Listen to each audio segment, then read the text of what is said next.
नमस्कार मंडळी, मी सौ सिल्विना रॉड्रिग्स।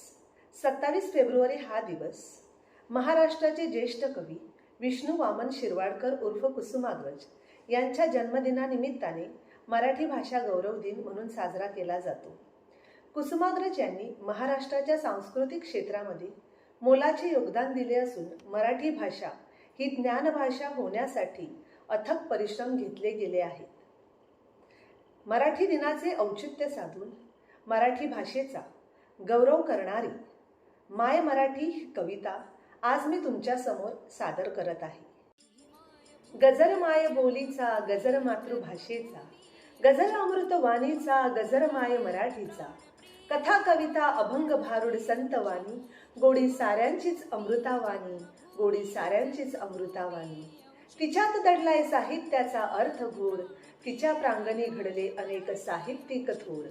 रसाळ मधाळ साधी सोपी मराठी भाषा, तिच्या संगे बहरल्या साहित्याच्या दसदिशा, तिच्या संगे बहरल्या साहित्याच्या दसदिशा।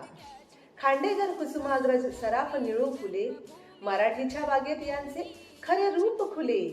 भजन कीर्तन ओव्यांची गंमत दावी न्यारी, मंत्रमुग्ध करीते सहवासाने प्रजासारी, मंत्रमुग्ध करीते सहवासाने प्रजासारी। काना मात्रा उकाराची वेगळीच गाथा, मुळाक्षरे अन बाराखडीने रचल्या अनेक कथा। संत कवीने दिला वारसा, आम्हा सर्व जनमानसाचा तिच्यावर मोठा भरवसा, आम्हा सर्व जनमानसांचा तिच्यावर मोठा भरवसा। नाट्य अभिनय म्हणी अलंकार, मोहात टाकी तिच्या वारंवार। फेटा धोतर चोळी नववारी अशा वेशभूषा, विविधतेचे रूप दावी सारा महाराष्ट्र भारत देशा, विविधतेचे रूप दावी सारा महाराष्ट्र भारत देशा। गळ्यात पोत बोरमाळ, नाकी नथी सारखी आभूषणे, मराठी माणसांचे हे आहेत पारंपरिक दागिने।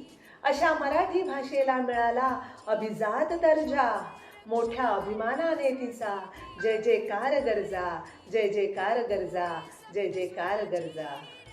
नमस्कार, धन्यवाद। जर ही कविता तुम्हाला आवडली तर लाईक करा व जरूर शेअर करा। अशाच माहितीपूर्ण कवितेंसाठी व व्हिडिओंसाठी माझ्या चॅनलला सबस्क्राईब करा व बेल आयकॉन दाबा। धन्यवाद।